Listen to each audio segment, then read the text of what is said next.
हम लोग ने एक्सपोर्ट देखे थे, बराबर। एक्सपोर्ट से क्या होता है कि आपको अगर किसी ऑब्जेक्ट का डेटा बाहर निकालना है, बल्क अमाउंट में वो डेटा अवेलेबल है, तो आप with the help of export operations के जरिए वो डेटा आप बाहर निकाल सकते हो। एक्सपोर्ट और एक्सपोर्ट ऑल में डिफरेंस बिटवीन पूछा जा सकता है। तो एक्सपोर्ट ऑल से क्या होता है कि जो आपका डिलीटेड हुआ रिकॉर्ड्स है उसे भी आप बाहर निकाल के लेके आ सकते हो, लेकिन उसके लिए आपके पास में इज डिलीटेड वाला एक चेक बॉक्स होता है, उसके ऊपर में आपको चेक मार्क लगाना होता है, बराबर। और तब जाके ही आपका डिलीटेड रिकॉर्ड बाहर निकल के आएगा। डन। इतना होने के बाद में मैंने आपको कल के सेशन में डिलीट ऑपरेशन बताया था। तो डिलीट ऑपरेशन अगर आपको परफॉर्म करना है तो डिलीट के लिए आपको सिर्फ और सिर्फ आईडी लगता है उस पर्टिकुलर रिकॉर्ड का। तो जब भी आईडी को डिलीट करोगे आपका जो रिकॉर्ड्स है वो कम्प्लीटली डिलीट हो जाएंगे। ठीक है। उसके बाद में कल के सेशन में फिर मैंने इंसर्ट ऑपरेशन भी बताया था। मैंने क्या किया था, एक अकाउंट ऑब्जेक्ट था, उसमें मैंने ऑरेंज नाम से कुछ एक रिकॉर्ड क्रिएट किया था और आपको उसको बोला था कि 300 टाइम्स या 200 टाइम्स आपको इसको इंसर्ट करना है। तो पहले तो वो शीट बाहर निकाल के उसमें मैंने डेटा ड्रैग एंड ड्रॉप किया था, बराबर। एंड देन उसके बाद इंसर्ट ऑपरेशन को वो शीट पास ऑन कर दिए थे, जिससे उसने आपको डेटा इंसर्ट करके दिया था। क्लियर। तो आज हम लोग अपसर्ट और अपडेट ऑपरेशन परफॉर्म करते हैं। तो अपडेट ऑपरेशन मैं किसके ऊपर परफॉर्म करूंगा, मेरे पास एक अकाउंट ऑब्जेक्ट है। इस अकाउंट ऑब्जेक्ट में मैं देखता हूँ कि कितने कॉलम्स मुझे बाहर यूआई पे दिख रहे हैं। तो मेरे पास में अकाउंट ऑब्जेक्ट में ऑल अकाउंट को मैं गो करके देखता हूँ कितने रिकॉर्ड्स अवेलेबल हैं। तो मेरे पास एक अकाउंट ऑब्जेक्ट है, आपको अगर यहाँ दिख रहा होगा तो देखिए फैक्स नंबर का एक कॉलम अवेलेबल है। दिख रहा है आपको फैक्स नंबर, और यहाँ पर फ़ोन नंबर। तो जो सबके फ़ोन नंबर जो है ना, वो सबके फ़ोन नंबर कुछ अलग अलग है, बराबर। ये 336 222 ऐसा कुछ फ़ोन नंबर है, यहाँ पर 866। मैं चाहता हूँ कि सबका जो फ़ोन नंबर है वो सेम रहे, और सबका जो फैक्स नंबर है, यहाँ पर किसी का फैक्स नंबर डाला हुआ है, और ऑरेंज सिटी नागपुर वाला जो रिकॉर्ड है उसमें मैंने फैक्स नंबर ही नहीं डाला है। तो मैं चाहता हूँ कि मैं सबको फ़ोन नंबर और फैक्स नंबर सेम अलॉट करूँ। ठीक है। समझ में आई यूज केस क्या परफॉर्म करना है मुझे। आप कॉन्टैक्ट ऑब्जेक्ट पे भी परफॉर्म कर सकते हो। आपका एक कॉन्टैक्ट ऑब्जेक्ट ले लो, इस कॉन्टैक्ट ऑब्जेक्ट पे अगर ऑल कॉन्टैक्ट को आप गो करते हो, तो ऑल कॉन्टैक्ट को गो करने के बाद देखो इनका जो फ़ोन नंबर है और इनका जो ईमेल आईडी है, ठीक है, सबके फ़ोन नंबर हम लोग सेम रखना चाहते हो, सबका मेल आईडी हम लोग सेम रखना चाहते हैं। तो यहाँ अगर कुछ रिकॉर्ड देखोगे तो इसके नीचे में किसी का फ़ोन नंबर और किसी का मेल आईडी डला ही नहीं है, बराबर। लेकिन मैं चाहता हूँ कि अपडेट करें हम लोग, इसका इन्फॉर्मेशन अपडेट करेंगे, सबका इन्फॉर्मेशन एक जैसा रखें, ये चीज़ मैं चाहता हूँ। तो उसके लिए हम लोग ऑपरेशन परफॉर्म करेंगे, हमारा अपडेट ऑपरेशन। बट अपडेट अपसर्ट, ये दो ऑपरेशंस के लिए आपको आईडी का कॉलम लगेगा। कौन सा कॉलम लगेगा आपको, आईडी का कॉलम। तो अपडेट अगर आप करते हो तो आपको आईडी का कॉलम चूज करना है। लेकिन सबसे पहले हम लोग डेटा को बाहर निकालेंगे। हम लोग अकाउंट ऑब्जेक्ट के अंदर जो पूरा डेटा है, तो मेरा ऑल अकाउंट को अगर मैं गो करके देखता हूँ तो टोटल नंबर ऑफ रिकॉर्ड 410 है। इन 410 रिकॉर्ड्स को हम लोग यहाँ से बाहर निकालते पहले। क्यों बाहर निकालेंगे, क्योंकि उन रिकॉर्ड्स का फ़ोन नंबर और फैक्स नंबर मुझे चेंज करना है, एक जैसा रखना है, करके मैं बाहर निकालूंगा। तो मैं डेटा लोडर पे गया, एक्सपोर्ट ऑपरेशंस पे क्लिक किया, अकाउंट ऑब्जेक्ट का डेटा बाहर निकालना है, ब्राउज बटन पे क्लिक करके अपने फोल्डर का पाथ ऑलरेडी डाला हुआ है, मैं इस फाइल को नाम दे देता हूँ एक्सपोर्ट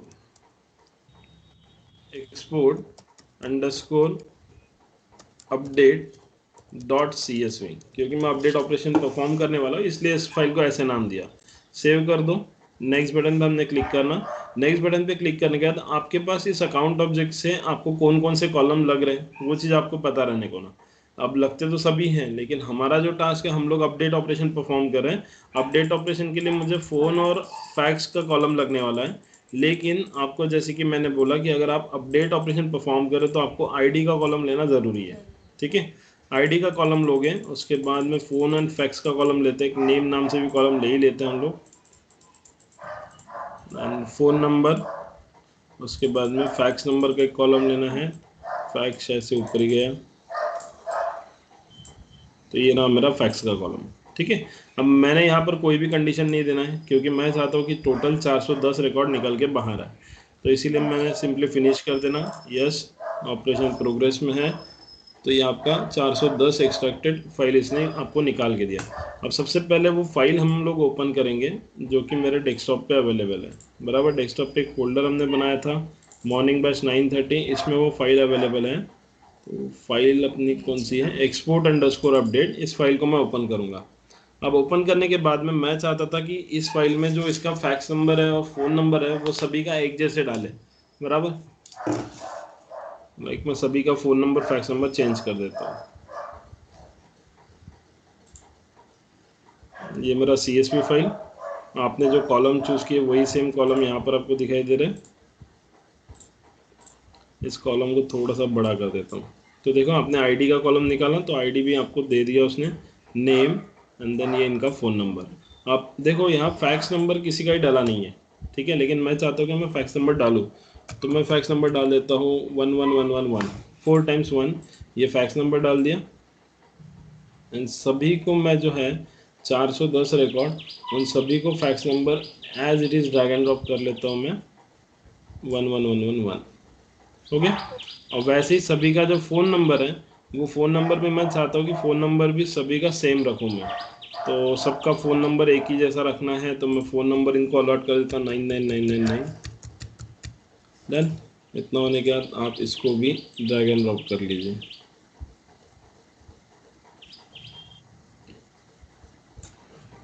ओके। देन इस शीट को हम लोग फाइल में जाके सेव करते हैं। इसमें आईडी के कॉलम को बिल्कुल नहीं छेड़ोगे, क्योंकि आईडी जो है वो सेल्सफोर्स क्रिएट कर देता है, हम लोग उसे क्रिएट बिल्कुल नहीं करते। तो अब मैं परफॉर्म करूंगा मेरा अपडेट ऑपरेशन। अपडेट बटन पे क्लिक करो। अकाउंट ऑब्जेक्ट में आपको बोला जा रहा है चूज अ CSV फाइल। कौन सी ऐसी फाइल है जिसे आपने अपडेट किया? फाइल का नाम है अपना export_update.csv, बराबर ना। तो ये मेरा फाइल रहा, इसको मैंने ओपन कर देना। नेक्स्ट बटन पे आप क्लिक करोगे। आपको कल के सेशन में मैंने बताया था कि अगर आप कॉलम के नेम छेड़ते हो तो यहाँ पर कॉलम का नाम आएगा नहीं प्रॉपरली, लेकिन मैंने कॉलम के नेम को बिल्कुल भी वहाँ चेंज वगैरह कुछ भी नहीं करा है। मैं सिंपली क्रिएट और एडिट मैप पे क्लिक करूँगा, ऑटोमेटिकली मैच कर देंगे हम लोग, एंड देन ओके बटन पे क्लिक करके आगे बढ़ो। ब्राउज पे जाके आपको आपका जो फाइल है वो स्टोर्ड होके कहाँ रखना है, तो यही सेम फोल्डर में रखना है, मॉर्निंग बैच 9:30। फाइल जब भी आपका डाउनलोड होगा, देखो जब भी आप इंसर्ट अपडेट और अपसर्ट ऑपरेशन परफॉर्म करते हो तो उस समय आपकी टोटल 2 फाइल जनरेट होती है, एक सक्सेस, दूसरा एरर रिपोर्ट, बराबर। अगर कुछ एरर है तो वो एरर में दिखेगा, सक्सेसफुली हो गया तो सक्सेस रिपोर्ट में last column by default item created, item updated इस फॉर्मेट में दिखता है। फिनिश बटन पे क्लिक कर दिया, यस। तो यहाँ पर देखते हैं हम लोग को एरर रिपोर्ट दिखता है या सक्सेस रिपोर्ट दिखता है।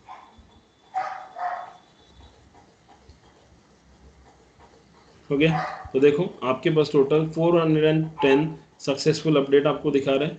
तो हम लोग यहाँ से भी चेक कर सकते हैं सक्सेस रिपोर्ट। तो सबके फ़ोन नंबर और मोबाइल नंबर मैंने एक जैसे रखे थे। हो गया। फैक्स नंबर दिख रहा, फ़ोन नंबर, बाकायदा कॉलम का नाम यहाँ पर दिख रहा, आइटम अपडेटेड करके। बट ये जो दिख रहा इसके ऊपर से देखने से अच्छा आप डायरेक्ट अपने लॉगिन UI में जाइए और अकाउंट ऑब्जेक्ट को रिफ्रेश कीजिए। ऑल अकाउंट को आपने गो कर देना, तो सबके फ़ोन नंबर और फैक्स नंबर देखो एक जैसे हैं, आए सभी के फोन नंबर स्टैंडर्ड है उसमें भी एडिट सब में फोन नंबर फैक्स नंबर जो है वो सब में एडिट हो जाएगा, लेकिन अकाउंट नेम जो स्टैंडर्ड वाले हैं उनके नाम आप चेंज नहीं कर सकेंगे। समझ में आया? तो ये था अपना अपडेट ऑपरेशन, जिसके लिए आपको याद क्या रखना है कि आप आईडी का कॉलम लोगे इसमें। डिलीट, अपडेट और अपसर्ट ये 3 ऑपरेशन ऐसे हैं जिसके लिए आपको आईडी का कॉलम लेना कंपलसरी है। अगर आपने आईडी का कॉलम नहीं लिया तो वो मुझे एरर देगा। ठीक है। अब एक काम करता हूँ, देखो मैं क्या करता हूँ, ये जो आईडी का कॉलम मैंने, ये जो मेरी शीट थी इसमें मेरे पास आईडी का कॉलम था। मैं फॉर एग्जांपल ये आईडी का कॉलम यहाँ से डिलीट कर देता हूँ। इस आईडी के कॉलम को मैंने यहाँ से डिलीट कर दिया। फाइल में जाके सेव करके अगेन एक्सपोर्ट में अपडेट ऑपरेशन को जाके यही शीट सेम पास ऑन कर देते हैं। किस नाम से थी अपनी शीट? अपडेट अंडरस्कोर है ना, से ये वाला फाइल। ठीक है। अब ये शीट मैंने इसको पास ऑन कर दिया, इनिशियल एंड सक्सीडेड आ गया। अगेन क्रिएट और edit map, automatically match, okay, then next, then finish. Do you want to proceed? Yes. तो इस बार मैंने आईडी का कॉलम डिलीट कर दिया, तो देखो उसने मेरे को क्या दिया, 410 मुझे उसने एरर रिपोर्ट दिया। क्यों एरर दिया? क्योंकि आपने आईडी का कॉलम स्पेसिफाई ही नहीं किया है। तो वो बोलेगा कि अगर मुझे कुछ चीज़ अपडेट करना है, कुछ चीज़ डिलीट करना है, तो मुझे आईडी लगेगा, हर वक्त आईडी लगेगा। आपने आईडी का ही कॉलम नहीं लिया तो मैं अपडेट किसको करके दूँ, ऐसा वो बोल रहा है। इसीलिए आपको यहाँ पर आईडी का कॉलम लेना ज़रूरी है। क्लियर हुआ? आप समझे? आगे बढ़े। बोलिए सर मैडम। फिर अपडेट एंड इंसर्ट तो सेम ही हो गया ना, सिर्फ अपडेट में हम आईडी लेते हैं और इंसर्ट में नहीं लेते, इतना ही डिफरेंस है ना सर फिर? बस बस बस उतना ही। Same, okay. ठीक है। इंसर्ट हाँ में हम लोग को आईडी की कोई गरज नहीं लगती, सर, क्योंकि हम हाँ लोग डेटा डालते हैं, डालने के बाद सेल्सफोर्स उसका आईडी खुद ही बना लेता है। ठीक है। अपडेट में क्या होता है ना, मैं इंफॉर्मेशन फील्ड्स के अंदर की इंफॉर्मेशन जो चेंज करता हूँ, तो आईडी का कॉलम सेल्सफोर्स खुद अपडेट कर लेता है। ठीक है। ठीक है। क्लियर है। अपसर्ट यस ऑपरेशंस की तरफ जाऊं मैं, तो हम यस लोग सर। अपना नेक्स्ट ऑपरेशन परफॉर्म करते हैं, अपसर्ट ऑपरेशन। तो अपसर्ट ऑपरेशन परफॉर्म करने के लिए फिर से, अपसर्ट का मीनिंग पहले तो समझ लो। अपसर्ट मतलब टोटल दो ऑपरेशन एक साथ परफॉर्म करोगे, आप डेटा को इंसर्ट करोगे और आईडी को अपडेट करोगे। समझ में आया? क्या करोगे आप, नया डेटा जो डालना है वो डेटा, न्यू डेटा आप इंसर्ट करोगे और आप आईडी को अपसर्ट करोगे, अपडेट करोगे। तो इसी वजह से इस ऑपरेशन को बोला जाता है अपसर्ट ऑपरेशन। क्लियर हुआ? इतना होने के बाद में सबसे पहले हम लोग अपसर्ट ऑपरेशन परफॉर्म करते कोई भी एक ऑब्जेक्ट में। लाइक मैं ऑब्जेक्ट ले लेता हूँ हायरिंग मैनेजर। हायरिंग मैनेजर 66 में मेरे पास में सिर्फ और सिर्फ दो रिकॉर्ड अवेलेबल है। मैं चाहता हूँ कि इसमें दो रिकॉर्ड नहीं, मैं इसमें 200 रिकॉर्ड ऐड करूँ। मतलब मुझे क्या करना पड़ेगा, इंसर्ट इंसर्ट। ऑपरेशन। और उन 200 रिकॉर्ड का जो आईडी रहेगा वो अपडेट करके कौन देगा, सेल्सफोर्स देगा। सेल्सफोर्स। तो वो अपडेट और इंसर्ट दोनों operation at A time perform करना है, तो कौन सा ऑपरेशन परफॉर्म करेंगे, अपसर्ट ऑपरेशन। ठीक है। लेकिन सबसे पहले इस शीट को आपको बाहर निकालना है। तो आपका डेटा लोडर एक्सपोर्ट बटन पे आपने क्लिक किया, आपका ऑब्जेक्ट नेम है हायरिंग मैनेजर 66। तो ये रहा आपका हायरिंग मैनेजर 66। अब कल मुझसे किसी ने तो भी क्वेश्चन पूछा था कि sir how to represent your custom object and standard object. तो कस्टम ऑब्जेक्ट के सामने ब्रैकेट में अंडरस्कोर अंडरस्कोर सी लगा है, मतलब वो आपका कस्टम ऑब्जेक्ट। और अगर आपका स्टैंडर्ड ऑब्जेक्ट है तो स्टैंडर्ड ऑब्जेक्ट के सामने ब्रैकेट में उसी का नाम लिखा रहता, ना कोई अंडरस्कोर अंडरस्कोर सी दिखेगा ना कुछ दिखेगा। समझ में आया? तो this is your custom object. अब मैं अगेन ब्राउज बटन पे क्लिक करके इस फाइल को हम लोग नाम दे देते हैं एक्सपोर्ट अंडरस्कोर अपसर्ट ऑपरेशन। हम लोग परफॉर्म करने जा रहे हैं, dot C S V extension देना जरूरी है। अगर आपने dot C S V extension नहीं दिया और चेकआउट कर लेना, फॉर एग्जांपल मैं इसको dot C S V extension नहीं दे रहा, क्या होता है चेक करते हैं। सेव बटन पे क्लिक किया, नेक्स्ट बटन पे क्लिक करके आगे बढ़ते हैं हम लोग। यहाँ से कोई भी कॉलम चूज कर लेता हूँ, लाइक मैं हायरिंग मैनेजर के अंदर में नेम है ना, तो नेम का कॉलम मैं चूज कर लेता हूँ, ये मेरा नेम का कॉलम, बस एक ही कॉलम मैंने चूज किया, फिनिश बटन पे क्लिक किया, यस कर दिया। ऑपरेशन प्रोग्रेस है, टोटल कितने रिकॉर्ड है, दो। एक्सट्रैक्शन यहाँ से देख लोगे तो नाम दिख रहे बाकायदा, बराबर। फिर आप सोचो कि यार मैंने शीट डाउनलोड करके रखा है सर, मैं वो शीट देखता हूँ, तो देखो ये आपकी शीट, बराबर। कुछ इस पर डबल क्लिक करोगे आपको पूछा जाएगा कौन से फॉर्मेट में ओपन करके होना, क्या होना, फिर आपको उसका एक्सटेंशन चेंज करना है। तो बार बार यही काम डबल मत करो, मेरा बोलना यही रहेगा। इसीलिए जब भी आप एक्सपोर्ट कर रहे हो तो तभी dot C S V extension देने को क्या जा रहा है ना। तो इसीलिए मैं always dot C S V extension देते रहता हूँ। तो हम लोगों का ऑब्जेक्ट है हायरिंग मैनेजर 66, उसके अंदर से मुझे शीट डाउनलोड करना है, तो मेरा हायरिंग मैनेजर 66 ये रहा। ब्राउज बटन पे मैं क्लिक करूंगा, फाइल को मैं नाम दे रहा हूँ एक्सपोर्ट अंडरस्कोर अपसर्ट वन, क्योंकि ऑलरेडी मैंने ये नाम यूज़ किया है। Dot C S V extension देके इस फाइल को हम लोग सेव करेंगे। देन नेक्स्ट बटन पे क्लिक किया मैंने। मैं चाहता हूँ कि मेरे पास में email ID underscore underscore C होगा शायद से इसमें, इसलिए दिख रहा। एंड देन मुझे नेम का कॉलम भी लगेगा, बराबर। साथ में मुझे किसका कॉलम लेना ज़रूरी है, आईडी का। अगर मैं आईडी का कॉलम नहीं लेता हूँ तो मुझे वो एरर क्रिएट करके देगा, एरर रिपोर्ट देगा, और हम लोग चाहते हैं कि अपने इसमें एरर रिपोर्ट ना आए। ठीक है। देन मैंने फिनिश कर दिया, do you want to proceed, yes. तो आपके पास टोटल दो एक्सट्रैक्शन उसने निकाल के दे दिया। अब सबसे पहले हम लोग वो फाइल को ओपन करेंगे, तो मेरी फाइल थी export underscore one dot C S V. अब इस फाइल में टोटल दो ही रिकॉर्ड आपको दिखेंगे। हाँ, वो आपको सिर्फ दो रिकॉर्ड दिखेंगे यहाँ पर, एक तो राहुल चौहान एंड दूसरा है निखिल पटले का, बराबर। लेकिन आप चाहते हो कि सर इसमें हम लोग कुछ नया डेटा इंसर्ट करना चाहते हैं, लाइक यहाँ पर मैं मैडम के नाम से एक रिकॉर्ड इंसर्ट कर देता हूँ, अश्लेषा चकोले। देन नीचे में सेम राहुल चौहान ऑलरेडी है, मैं यहाँ पर सोनम मैडम के नाम से एक रिकॉर्ड ऐड कर देता हूँ। सॉरी, सोनम क्या नाम है, ठीक है।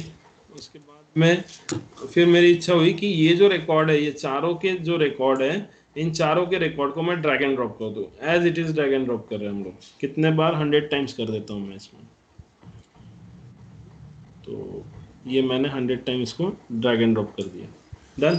सेम चारों के जो नाम है अल्टरनेट वही सेम नाम, और मैं यहाँ पर आईडी को बिल्कुल नहीं छेड़ूंगा। मैं यहाँ जो ईमेल आईडी है, अब अश्लेषा मैडम आपका मेल आईडी अश्लेषा सकूले 20@gmail.com।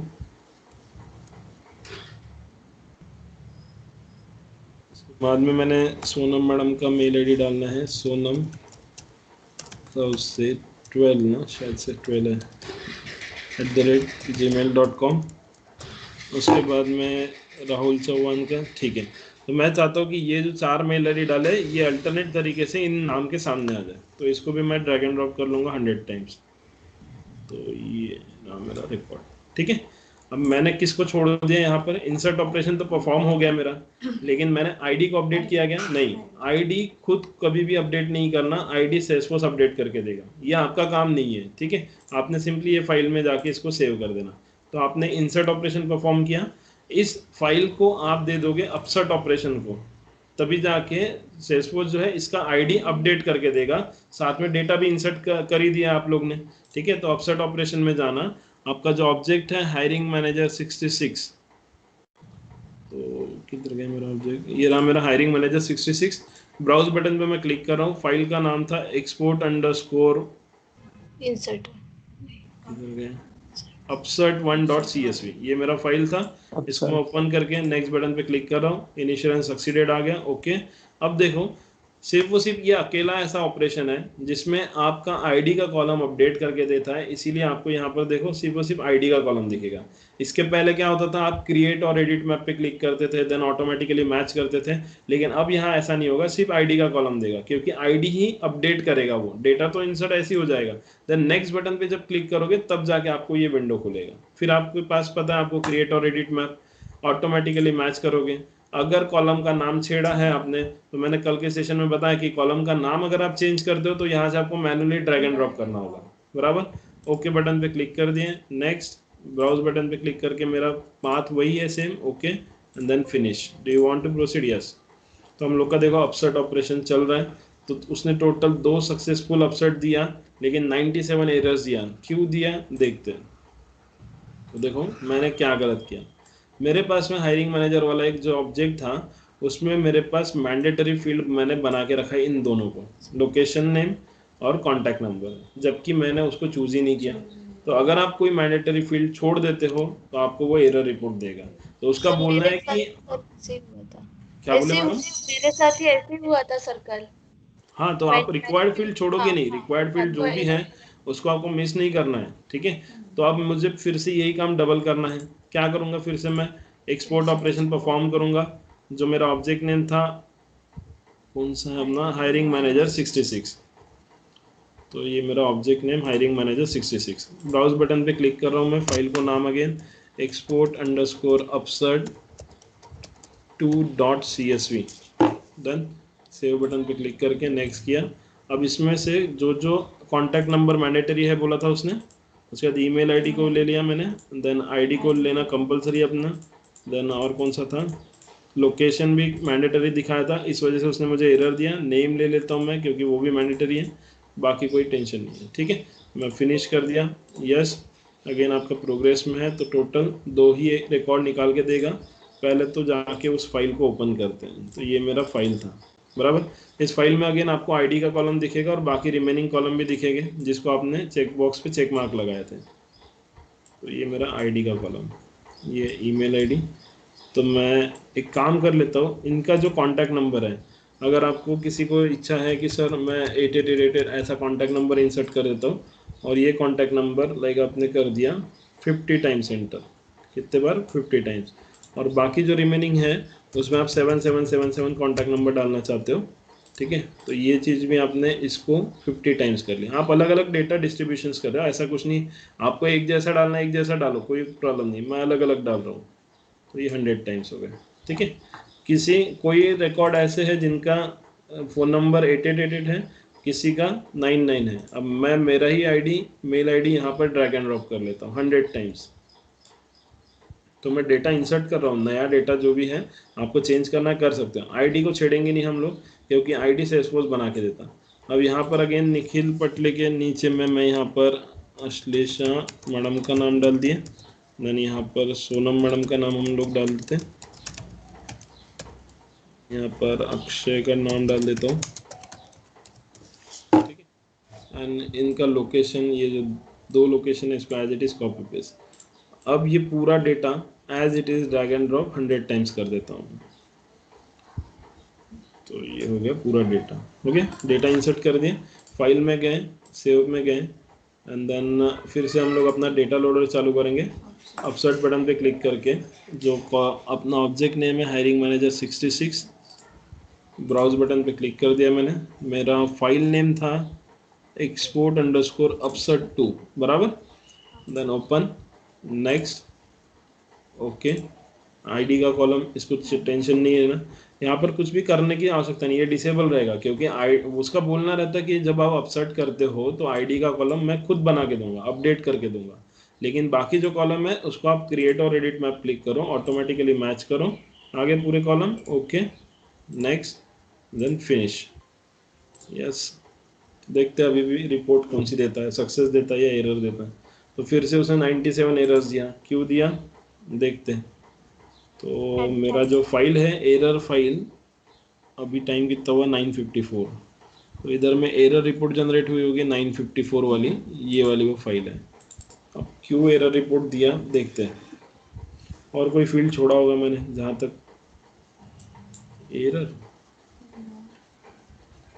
नहीं, एक सेकेंड, मैं फिर से अपसर्ट ऑपरेशन को शीट पास करके देखता हूँ। अपसर्ट, मेरा हायरिंग मैनेजर 66 ऑब्जेक्ट था, इस ऑब्जेक्ट को फिर से वही शीट दे के देखता हूँ क्या एरर आ रहा था। तो अपना शीट नंबर था upsert2.csv, open, next, okay, next, after create और edit map automatically match, okay, next, then finish, yes. तो एरर रिपोर्ट क्या जनरेट करके दे रहा वो चीज़ मैं देखना चाहता, तो यही से व्यू एरर वाली रिपोर्ट खोलेंगे हम लोग। तो यहाँ एरर क्यों दिया, तो देखो ये एरर जो दे रहा है ये मेरा अकाउंट का प्रॉब्लम है। एक्चुअली मेरा जो अकाउंट है उसका स्टोरेज लिमिट जो है वो एक्सीडेड हो चुका है। तो इसका बोलना है कि आप जो शीट मुझे दे रहे हो मुझे उसको अपसेट कराने में कोई टेंशन नहीं है, बट मेरे अकाउंट का जो स्टोरेज लिमिट है वो एक्सीड हो गया है, उस वजह से वो आपको एक्सीड मतलब करने ही नहीं देगा, वो शीट अंदर डालने देगा ही नहीं। मैं ये क्या, इसके बाद में अगर आप बोलोगे कि सर डेटा लोडर का कोई भी एक ऑपरेशन फिर से बता दो इंसर्ट, अपडेट और अपसेट में से, तो मैं नहीं बता पाऊंगा क्योंकि मैं डेटा ही इंसर्ट नहीं कर पाऊंगा, मेरा स्टोरेज जो है वो एक्सीडेड हो गया। समझ में आया? तो ये एरर समझ के चलो मत, क्योंकि ये मेरे अकाउंट का प्रॉब्लम है, बाकी एरर कुछ भी नहीं है। ठीक है, आपको ऑलवेज जब भी डेटा लोडर से आप अपडेट, अपसर्ट एंड डिलीट, ये 3 ऑपरेशन जब परफॉर्म करोगे, तीनों के लिए आपको आईडी का कॉलम जरूरी है। डिलीट के लिए तो स्पेशली जरूरी है, क्योंकि आईडी को डिलीट करोगे तो ही जाके वो रिकॉर्ड डिलीट होगा, और बाकी रहा अपडेट एंड अपसेट जो कि मैंने आपको अभी बता दिया। ठीक है, तो ये है आपका कंप्लीट डेटा लोडर। इसके जरिए आप जितने भी ऑपरेशन बल्क अमाउंट में, अब देखो इसमें एक रिक्वायरमेंट कैसे आएगी जब रियल टाइम अगर आप काम करोगे। अब हमारे पास रिक्वायरमेंट कैसी आती है वो बता था। आईडीएफसी एक बैंक है जो कि नया बैंक है, आईडीएफसी बैंक के पास में उनका एक ब्रांच था, कहीं मुंबई लोकेशन का एक ब्रांच था। तो उन्होंने बोला था कि वो जो ब्रांच जिस एड्रेस पे है उस एड्रेस से हम लोग उस ब्रांच को शिफ्ट कर रहे हैं दूसरे एड्रेस पे। ठीक है, तो ब्रांच का जो एड्रेस था वो सभी कस्टमर को देना था। तो उन्होंने क्या बोले कि जितने भी कस्टमर है हमारे, उन सभी के कस्टमर नेम के आगे हमारे ब्रांच का जो एड्रेस है उनके पासबुक पे प्रिंट होने को, नया एड्रेस, पुराना नहीं। तो मैंने क्या करना है फिर उस समय कि जो शीट है पहले वो एक्सपोर्ट कर लेना पूरा शीट अपने पास। उस शीट में अब क्या बैंक में क्या 100 लोगों की अकाउंट रहते क्या, नहीं, और वो भी मुंबई जैसे शहर में तो बहुत लोगों के अकाउंट रहेंगे। तो उस शीट को पहले हमने एक्सपोर्ट करना, सबका IFSC code, account number same रहेगा, उसमें कोई भी चेंजेस नहीं करना। सिर्फ मुझे एड्रेस के कॉलम में ही जो नया एड्रेस है उसको एक बार राइट करके पूरा ड्रैग एंड ड्रॉप नीचे तक के करना था, और वो शीट मैंने अपडेट को दे देना था कि ये लीजिए सर, ये आपके बैंक का मैंने अपडेट करके दिया। उसके बाद वो जब बैंक का जो उनका जो सॉफ्टवेयर है जिसके ऊपर वो पासबुक का प्रिंटिंग करेंगे, तो प्रिंटिंग करते समय एड्रेस उसको जो मैंने अपडेट करके दिया वो देगा। समझ में आया? तो जब रियल टाइम काम करोगे तो ऐसी रिक्वायरमेंट रहेगी, इसलिए फिर आपको डेटा लोडर का यूज करना है। क्लियर हुआ? समझ में आया? सोनम मैडम क्लियर है? राहुल, हाँ सर। निखिल, अक्षय, हाँ सर। ठीक है। तो इसको अच्छे से प्रैक्टिस करो, प्रैक्टिस करोगे तभी जाके कुछ जमेगा, ठीक है। मैं आज यहाँ पर दूसरा एक कंसेप्ट स्टार्ट कर रहे हैं हम लोग, ठीक है। आगे बढ़े हम लोग, सभी को समझा? कोई प्रॉब्लम कोई क्वेरी होगा तो पूछ सकते हो, अदरवाइज मैं न्यू टॉपिक की तरफ जाता हूँ फिर। सर वो डेटा इंपोर्ट विजार्ड क्या इसी का पार्ट है डेटा क्या? इंपोर्ट विजार्ड से आप सिर्फ 50,000 रिकॉर्ड्स ही ऐड कर सकते हो, डेटा एक्सपोर्ट विजार्ड से सिर्फ 50,000 रिकॉर्ड को ही बाहर निकाल सकते हो। तो डेटा इंपोर्ट और एक्सपोर्ट विजार्ड अभी यूज कहीं पर भी नहीं करते हैं। अगर एकदम ही छोटी कंपनी है, स्टार्टअप कंपनी, तो ही इंपोर्ट और एक्सपोर्ट विजार्ड यूज होगा, लेकिन सभी जन मैक्सिमम टाइम प्रीफर करते हैं डेटा लोडर को, क्योंकि डेटा लोडर का कैपेसिटी बहुत ज्यादा है। 5 मिलियन रिकॉर्ड को आप एट अ टाइम इंसर्ट कर सकते हो। तो चिल्लर काम करो मत, ठीक है। चिल्लर काम सिखाने के लिए कुछ नहीं, मैं सिखा दूंगा, लेकिन वो कहीं यूज ही नहीं होता भाई, ठीक है। दोनों का कंसेप्ट एक ही है सर? क्या बोले? दोनों का कंसेप्ट एक ही है? दोनों इंपोर्ट से एक ही होता। डेटा इंपोर्ट और एक्सपोर्ट विजार्ड से क्या है, तू सिर्फ डेटा इंपोर्ट मतलब इंसर्ट कर सकता, एक्सपोर्ट हाँ, मतलब बाहर निकाल सकता। बाहर। बाकी अगर तेरे को अपडेट और अपसेट करना है तो क्या करेगा, डिलीट करना है तो क्या करेगा, उसके लिए तो तेरे को डेटा लोडर के पास ही आना है, बराबर। तो जो बड़ा आदमी है उसी को सीख लो ना, उसी के हाँ पास सब बराबर। कुछ हथियार है ना। हाँ बराबर। तो डेटा इंपोर्ट और एक्सपोर्ट बताने के लिए कुछ नहीं, मैं जब ये एडमिन खत्म हो जाएगा ना, एडमिन डेवलपमेंट, तो ये छोटे मोटे जो टॉपिक है चिल्लर, जिसको कभी पूछते नहीं है इंटरव्यू में, तो वो टॉपिक सबसे लास्ट में फिर मैं बताऊंगा, ओके। Okay sir. तो हम लोग न्यू टॉपिक स्टार्ट कर रहे हैं, जिस टॉपिक का नाम है अपना सिक्योरिटी मैनेजमेंट। सबसे इंपॉर्टेंट टॉपिक है ये, सबसे लास्ट लेता हूं मैं। ये जो टॉपिक अभी मैं पढ़ाने वाला हूँ आपको, ये सबसे लास्ट टॉपिक होता है अपना सेल्सफोर्स एडमिन का। इसके बाद में सेल्सफोर्स एडमिन क्लोज होता है, लेकिन ये जो टॉपिक है मैं अभी आपको बता देता हूँ, ठीक है। अपने टॉपिक का नाम है सिक्योरिटी मैनेजमेंट। नोट्स भेज रहा हूँ, नोट्स को अच्छे से देखना है, पढ़ना है, ठीक है। और सभी के पास टाइम अगर होगा तो 11 बजे तक के अपना ये सेशन चलेगा। टाइम है ना सभी के पास? टाइम है मैडम? हाँ सर। 11 बजे तक के यस सर। ठीक है। तो मैं आपको नोट शेयर कर देता हूँ। किधर गए भाई? तो ये अपने नोट्स हैं, ठीक है। एक्चुअली ये टॉपिक जो है ये सबसे लास्ट में पढ़ाता हूँ मैं। एक टॉपिक अपना और बाकी है, रिपोर्ट्स एंड डैशबोर्ड, उसको लास्ट में कराऊंगा मैं, ठीक है। पहले इसको कंप्लीट कर लेते हैं। इंपॉर्टेंट टॉपिक है, मैक्सिमम टाइम इंटरव्यू में बहुत ज़्यादा क्वेश्चन इसी के ऊपर होगी। मतलब ऐसा पकड़ के चलो कि 80% क्वेश्चन आपके सिक्योरिटी मैनेजमेंट पे ही रहेंगे। 20% जो क्वेश्चन होगी वो आपके रिलेशनशिप, वो जो चिल्लर टॉपिक है, वो flow, process builder, email template, data loader, इसके ऊपर में चलेगी। लेकिन मैक्सिमम क्वेश्चनिंग सिक्योरिटी मैनेजमेंट पे होती है। अब सिक्योरिटी मैनेजमेंट हम लोग को अगर पढ़ना है तो सारी चीज़ें स्टेप बाय स्टेप देखेंगे, अच्छे से ध्यान देना। सिक्योरिटी मैनेजमेंट तुम्हारा भी स्टार्ट हुआ। तो देखो, सबसे पहले अगर आपसे कोई पूछता है कि आपका ये जो लॉगिन अकाउंट है, ये मेरा लॉगिन अकाउंट है, ठीक है। मैं एक काम कर देता हूँ कि यहाँ से मैं लॉग आउट करता हूँ, मैं दूसरे का अकाउंट यूज़ करता हूँ। रुचिता तुम्हारा अकाउंट यूज़ कर रहा हूँ मैं, ठीक है। एक्चुअली मेरे अकाउंट का लिमिट एक्सीड हो गया, ठीक है ना।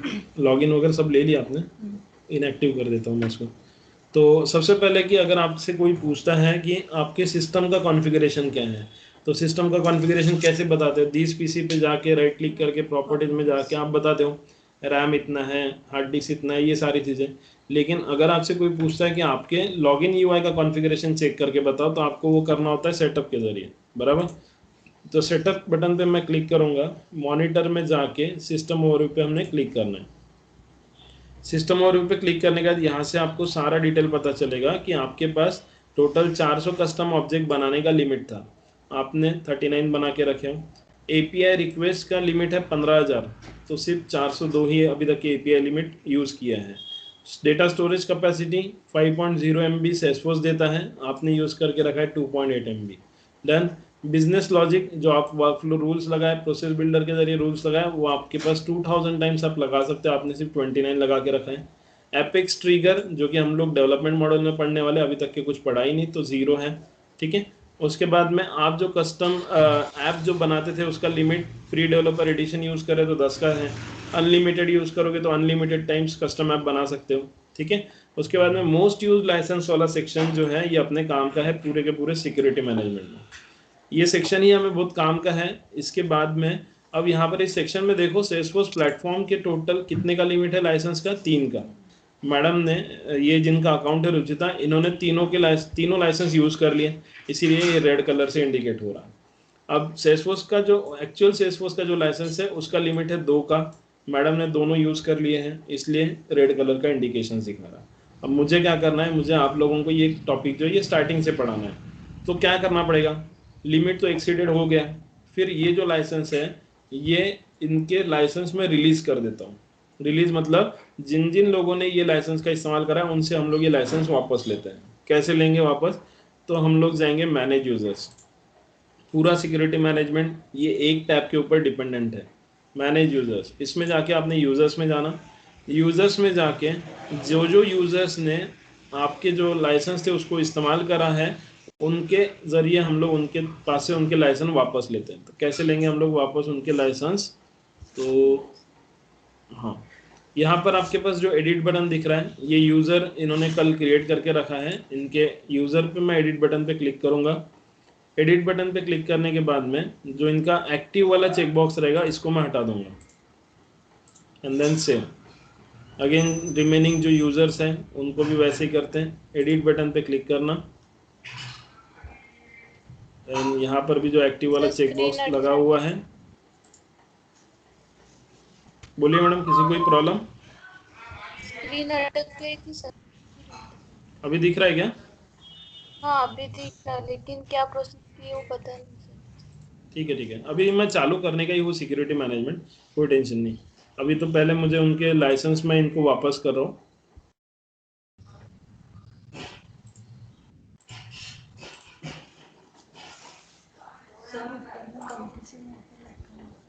ठीक है।